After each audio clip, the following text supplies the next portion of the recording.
स्वागत है दोस्तों आप सभी का आपके अपने चैनल झारखंड फाइटर्स में। हमारे चैनल पे जो भी व्यूअर्स नए हैं वो हमारे चैनल को सब्सक्राइब कर देंगे और सेशन अच्छा लगे तो लाइक ज़रूर करें, शेयर करें दोस्तों को, वो भी इस जानकारी से फ़ायदा उठा सके।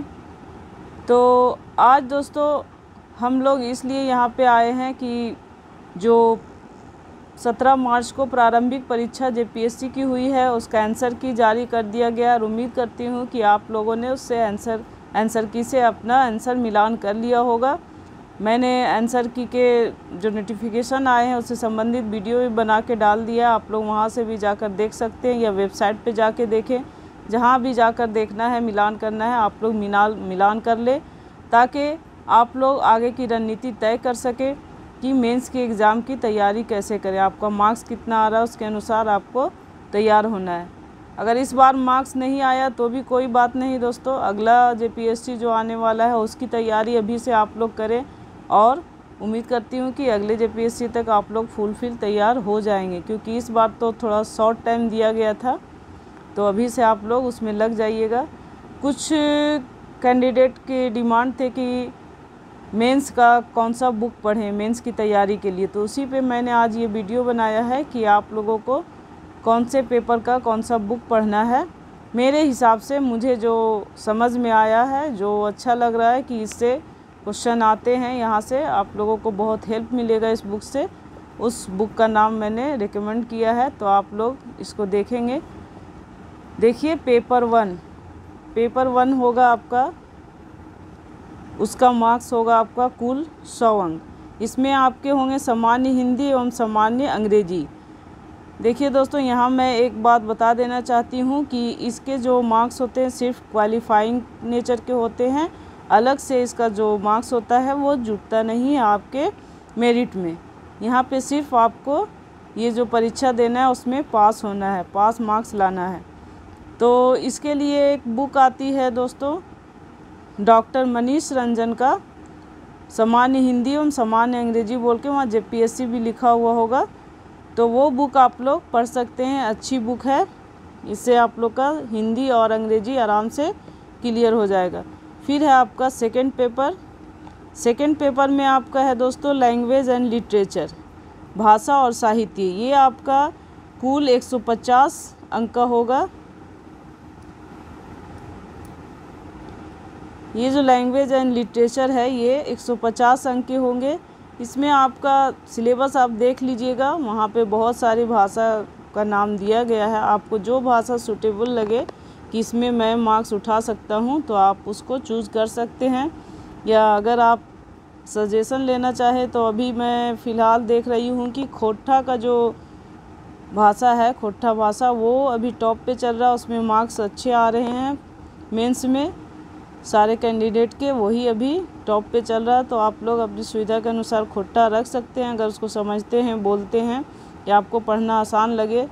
तो ये जो खोट्ठा भाषा है ये ज़्यादा इजी होता है, इसका जो सिलेबस है वो भी बहुत ज़्यादा लेंदी नहीं है। तो मैं सजेस्ट कर सकती हूँ कि आप खोट्ठा रख सकते हैं, और बाकी आपकी मर्ज़ी, आपको जो अच्छा लगे, हिंदी वगैरह जो अच्छा लगे वो आप अपनी मर्ज़ी से रख सकते हैं। तो यहाँ पर तो बहुत सारी भाषा का है तो उसका अलग अलग होगा। यहाँ पे मैं किसी एक पार्टिकुलर का नाम नहीं बता सकती हूँ। अगर आप लोग खोट्ठा रखते हैं या नागपुरी रखते हैं, पंचपरगनिया जो भी रखते हैं, उसके अनुसार बुक का सिलेक्शन करना होगा। फिर हम लोग आते हैं पेपर थर्ड में। पेपर थर्ड जो होगा दोस्तों वो होगा आपका सोशल साइंस, सामाजिक विज्ञान। ये आपके होंगे कुल 200 नंबर के। ये आपके जीके में जो आ जाएगा, 4 पेपर रहेगा। ये पेपर थर्ड जो है इसमें आपका सोशल साइंस होगा, सामाजिक विज्ञान जिसको कहेंगे, और इसमें मार्क्स कितने रहेंगे 200। अब इस सोशल साइंस में 2 भाग किया गया है दोस्तों।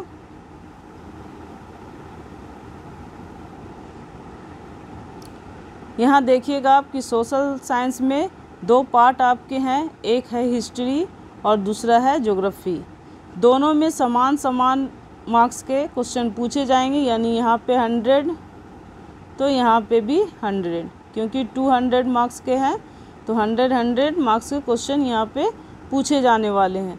तो हिस्ट्री में आपका, हिस्ट्री तो थोड़ा लेंदी होता ही है, तो हिस्ट्री को 3 काल में बांटा गया है, यानी 3 पीरियड में बांटा गया है। एक एंशिएंट पीरियड है, मिडाइवल पीरियड है, मॉडर्न पीरियड है, यानी प्राचीन काल, मध्यकाल और ये हो गया आधुनिक काल। 3 काल का है। फिर है आपका एक और पे रहेगा आपका टॉपिक हिस्ट्री ऑफ झारखंड, क्योंकि देखिए ये जो परीक्षा हो रही है जिसके आप अधिकारी बनने जा रहे हैं जिस राज्य के, उस राज्य के बारे में क्वेश्चन तो पूछे ही जाएंगे कि किस तरह के हिस्ट्री है, ज्योग्राफी है, पॉलिटिक्स है, वो सारे इसमें मेंशन रहेंगे हर टॉपिक में झारखंड से। तो हिस्ट्री है तो हिस्ट्री ऑफ झारखंड, यहाँ से कुछ क्वेश्चन आपके पूछे जाने वाले हैं। तो इस टॉपिक को आप लोग नज़रअंदाज नहीं करेंगे, इस टॉपिक को अच्छे से पढ़ेंगे तो ज़्यादा नंबर गेन करने की यहाँ पर चांसेस बनते हैं। अब हम लोग देखेंगे कि हिस्ट्री में हम लोगों को इन सारे टॉपिक्स को पढ़ना है तो बुक कौन सा पढ़ें कि सारे ये जो टॉपिक हैं वो आपके कवर हो जाए। कौन सा बुक, क्योंकि समय ज़्यादा नहीं है, आपको जो रिज़ल्ट आउट होगा उसके बाद मेंस की तैयारी के लिए ज़्यादा समय आपको नहीं दिया जाएगा। 2 से 3 महीना के बीच में आपकी मेंस की परीक्षा कंडक्ट कर ली जाएगी। तो उसके अनुसार और सिलेबस अगर आप देखेंगे तो सिलेबस आपका पूरे 1 साल का है। अगर आप अच्छे से पढ़ते हैं टॉपिक वाइज पूरा सिलेबस तो आपको 1 साल का समय लग जाएगा तैयारी करने में, लेकिन उतना समय आपको अभी नहीं मिलने वाला है, 2 से 3 महीना ही मिलेगा। तो ऐसे बुक का आप सिलेक्शन करें जिसमें आप लोग कम समय में ज़्यादा गेन कर सकें। तो उसके हिसाब से मेरी नज़र में भारत का प्राचीन इतिहास के लिए राम शरण शर्मा का जो बुक है भारत का प्राचीन इतिहास, उसे आप पढ़ सकते हैं। इससे अच्छे नंबर आपके आ जाएंगे, कंटेंट अच्छा है। दूसरा है आपका मध्यकालीन भारत। मध्यकालीन भारत सतीश चंद्र का आप ले सकते हैं, यहाँ से भी अच्छे कंटेंट है, आप इसको पढ़ के अच्छे मार्क्स गेन कर सकते हैं। फिर आप देखेंगे नीचे कि आधुनिक भारत का इतिहास। आधुनिक भारत का इतिहास के लिए स्पेक्ट्रम काफ़ी है दोस्तों, आप लोगों ने पहले भी स्पेक्ट्रम यूज़ किया होगा, पीटी के लिए भी स्पेक्ट्रम बहुत सारे लोग पढ़ते हैं। तो ये स्पेक्ट्रम भारत का, आधुनिक भारत का इतिहास के लिए काफ़ी है, स्पेक्ट्रम आप देख सकते हैं। फिर आपका है झारखंड का इतिहास। झारखंड का इतिहास के लिए बहुत सारी बुक तो मार्केट में अवेलेबल नहीं है बहुत ज़्यादा। तो झारखंड का जो इतिहास एवं संस्कृति नाम से एक बुक है डॉक्टर वी वीरोत्तम का, इनका आप ले सकते हैं। इसमें आपके अच्छे कंटेंट हैं जो आपके एग्ज़ाम में जो टॉपिक है जिससे एग्ज़ाम में क्वेश्चन पूछे जाते हैं, तो यहाँ से पढ़ेंगे तो आप लोग को हेल्प हो जाएगा। ये सिर्फ मेरा सजेशन है दोस्तों, मैं किसी किताब के बारे में नहीं बता रही हूँ कि यही पढ़ना है, बस मेरा सजेशन है, मेरा अनुभव है, उसके अनुसार मैं सजेस्ट कर रही हूँ। आपकी फिर मर्ज़ी, आप जिस किताब से पढ़ना चाहें उस किताब से पढ़ सकते हैं। नेक्स्ट अब हम लोग देखेंगे ज्योग्राफी। ये भी एक बहुत बड़ा पार्ट है आपका एग्ज़ाम में अच्छे नंबर लाने के लिए। मुझे लगता है कि भूगोल से अच्छा मार्क्स गेन करने का कोई सब्जेक्ट नहीं, यहाँ से मार्क्स अच्छे आ सकते हैं। अगर आप ज्योग्राफी का बेसिक चीज़ को नॉलेज रखते हैं, अच्छी समझ रखते हैं, तो यहाँ से आप क्वेश्चन अच्छा से कर सकते हैं। तो फिज़िकल ज्योग्राफी जो है आपका एक पार्ट, भौतिक भूगोल, ये आप इसको आपको पढ़ना है। फिर आपका दूसरा हो जाएगा नेचुरल रिसोर्सेस ऑफ इंडिया। दूसरा पार्ट टॉपिक है आपका भारत का प्राकृतिक संसाधन। फिर तीसरा है physical and human geography of India. तो ये भारत का भौतिक एवं मानव भूगोल है, यहाँ से भी क्वेश्चन पूछे जाते हैं। आपको देखना है 2 टॉपिक से ही आप क्वेश्चन करेंगे तो आपका हल हो जाएगा। वहाँ सेक्शन वाइज क्वेश्चन आता है, ABC करके, ABCD करके, आप 2 ठो को चूज़ करके वहाँ से आप क्वेश्चन सॉल्व कर सकते हैं।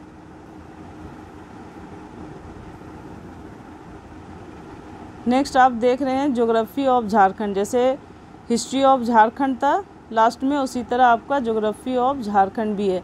तो ये पेपर से तो आप लोग फैमिलियर है ही, आप हर एक एग्ज़ाम में इसको पढ़ते हैं, थोड़ा अच्छे से पढ़ लेंगे तो यहाँ से आपके नंबर आने के बहुत चांसेस है, अच्छे नंबर आ सकते हैं अगर आप ज्योग्राफी ऑफ झारखंड को अच्छे से पढ़ लेते हैं। यहाँ दोस्तों ये मैं बता देना चाहती हूँ कि ज्योग्राफी ऑफ झारखंड अगर आप पढ़ेंगे तो जो विभागीय डाटा है उसको आप अद्यतन पढ़ लेंगे तो यहाँ से आपको डाटा जितना मेंटेन करेंगे, जितना मेंशन करेंगे एग्ज़ाम में आंसर राइटिंग में, उतना आपको मार्क्स ज़्यादा आएगा। तो सर्वे ऑफ इंडिया वाला जो निकलता है आपका रिपोर्ट, उससे आप डाटा ले सकते हैं। वो ऑथेंटिक होती है और अद्यतन भी होती रहती है। तो वहाँ से डाटा लेकर ज्योग्राफी ऑफ झारखंड जब भी पढ़ेंगे तो वहाँ से आप हेल्प ले लीजिएगा।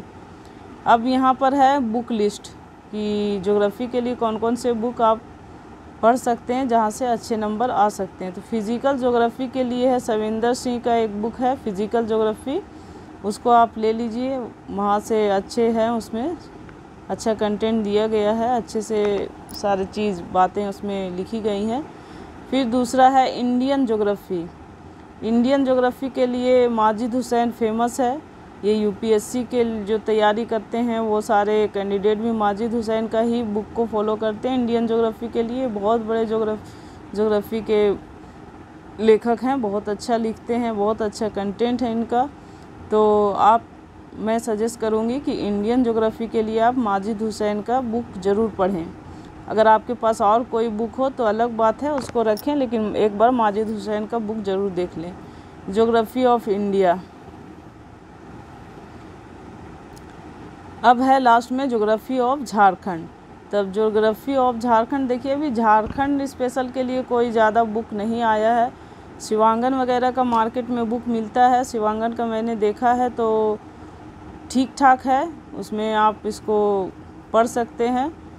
शिवांगन का ज्योग्राफी ऑफ झारखंड के लिए शिवांगन पब्लिकेशन का जो बुक होता है उसे आप यहाँ पर ले सकते हैं। पेपर 4 है, पेपर 4 भी आपका जो है 200 मार्क्स का है। ये आपका है Indian constitution and polity, public administration and good governance. तो यहाँ पे आपको भारतीय संविधान, राज्य व्यवस्था, लोक प्रशासन और सुशासन, ये सारे टॉपिक एक पेपर में है आपका 4th पेपर में। तो इन सारे टॉपिक्स को अलग अलग बुक से आप कवर कर सकते हैं। देखिए बुक लिस्ट में आपको कौन सा बुक पढ़ना है। इंडियन पॉलिटी है, भारत की राज्य व्यवस्था, वो एस लक्ष्मीकांत का है, ये बहुत फेमस है। आप लोग इसका बुक पढ़े होंगे, पढ़ रहे होंगे, आज सभी लोगों के पास है। जो भी पॉलिटी का पढ़ता है या ग्रेजुएशन करता है या किसी तरह की तैयारी करता है वो एस लक्ष्मीकांत को पढ़ना नहीं भूलता। हर एक जो लर्नर है, तैयारी करने वाले कैंडिडेट हैं, वो एस लक्ष्मीकांत का बुक ज़रूर पढ़ते हैं इंडियन पॉलिटी के लिए। इसलिए मैंने भी इसे पढ़ा है। तो एस लक्ष्मीकांत का अच्छा है, जितना क्वेश्चन आता है आप उसे अच्छे से कर लेंगे। यहाँ पे मैं एक बात और बोलना चाहती हूँ कि up to date Indian polity, जब भी आप क्वेश्चन को सॉल्व करें तो अप टू डेट होकर, क्योंकि इंडियन पॉलिटी क्या अभी का है, वर्तमान का है, उसे आप जोड़ते हुए लिखेंगे तो यहाँ से आपके मार्क्स अच्छे गेन होंगे। और अगर डाटा वगैरह आप इसमें नहीं देंगे, वर्तमान को नहीं जोड़ेंगे, तो फिर यहाँ से नंबर फिर थोड़ा सा कम आने के चांसेस बनते हैं। नंबर ज़्यादा लाना है तो आपको हमेशा अप टू डेट होकर डाटा इसमें देना है।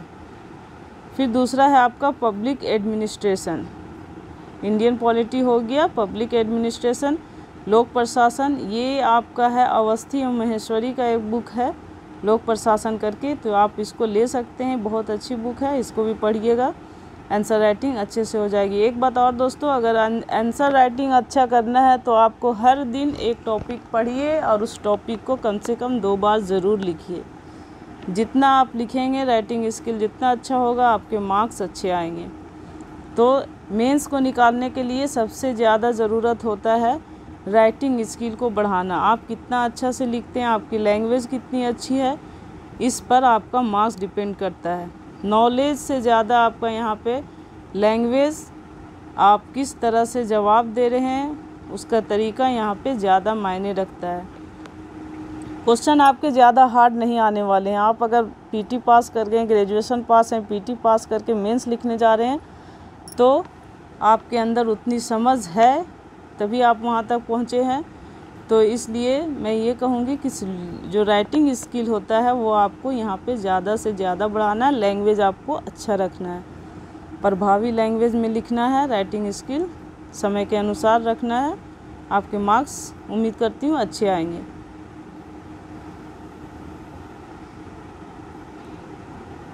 पेपर 5th है, ये भी आपका टोटल 200 मार्क्स का है।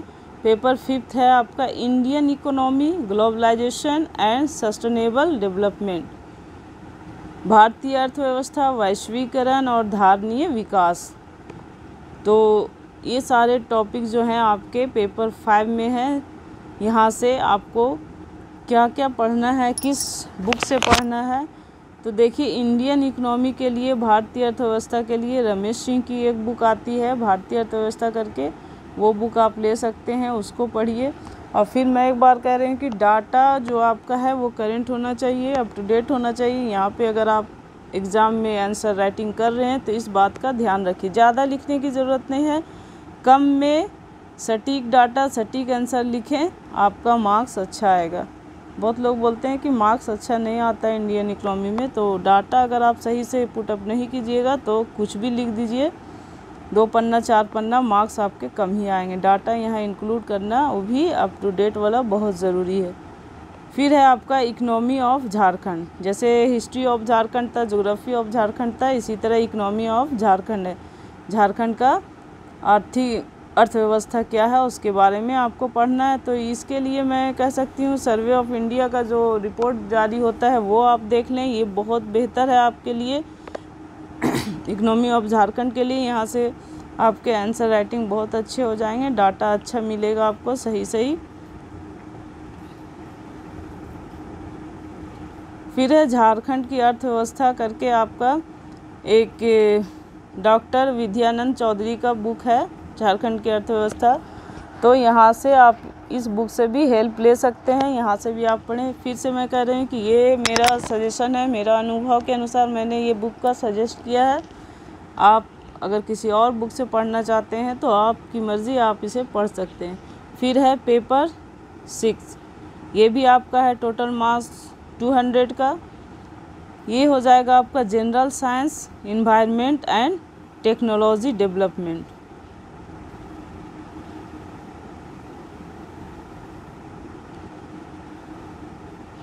देखिए सामान्य विज्ञान, वातावरण और तकनीकी विकास। तकनीकी विकास से क्वेश्चन अच्छे खासे पूछे जाते हैं। ये भी आपका अप टू डेट रहने वाला चीज़ है। आप जितना अप टू डेट रहिएगा उतना ज़्यादा इससे आप आंसर सही करेंगे, ये मार्क्स आपके अच्छे आएंगे। 11 to 12 की जो NCERT की बुक होती है दोस्तों, अकॉर्डिंग टू सिलेबस में कौन कौन सा चैप्टर आपको पढ़ना है मिलान कर लीजिएगा, वो काफ़ी है आपका। 11 to 12 का NCERT बुक काफ़ी है आपके लिए मेंस में लिखने के लिए। अच्छा कंटेंट दिया हुआ है, अच्छे से समझाया गया है। आप उसको बायोलॉजी में, स्पेशली जो बायोलॉजी का सेक्शन है उसको आप देख लीजिएगा 11-12 का, और वहीं से आप लोग NCERT बुक को फॉलो कीजिए, वहाँ से आपके आंसर राइटिंग अच्छे से हो जाएंगे। फिर है आपका जनरल साइंस। जनरल साइंस जो है वो भी NCERT का एक आता है मैक्रो हिल का, आप उसको देख लीजिएगा, उसमें भी अच्छा से दिया हुआ रहता है। फिर है इन्वायरमेंट यानी पर्यावरण, ये है DR कूलर का एक बुक है, इसको आप देख लीजिएगा। इसके अलावा अगर आपके पास नोट्स है, किसी कोचिंग में आप इन्वॉल्व हैं, नोट्स रखते हैं, तो आपके लिए और बेहतर है, आप उसको भी फॉलो कीजिए। अच्छे से आप लोग एग्ज़ाम की तैयारी कीजिए और इन सब बातों पे नहीं पढ़िए कि एग्ज़ाम कैंसिल होगा, क्या होगा। अरे आज एग्ज़ाम कैंसिल हो सकता है, इसका एग्ज़ाम तो फिर होना ही है, एग्ज़ाम तो बाद में फिर होनी ही है। तो अभी से आप तैयारी करेंगे तो अच्छे से आप लिखेंगे, आपका PT भी अच्छा होगा। बहुत सारे एग्ज़ाम अभी सामने हैं, CGL है आपका PT फिर से आने वाला है 24 का, ये तो 23 का PT था, अब 24 का आने वाला है JPSC। तो बहुत सारे एग्ज़ाम आपके सामने हैं, तो आप अच्छे से पढ़ें, अभी से पढ़ते रहें ताकि लास्ट टाइम में आपको परेशानी ना हो और आप कामयाब हो जाएं अपने मकसद में, एक अच्छा अधिकारी बने, अच्छे पोस्ट पे जाएं, यही मेरी मनोकामना है। ऑल द बेस्ट सभी लोगों के लिए। फिर मिलेंगे अगले सेशन में, तब तक के लिए धन्यवाद।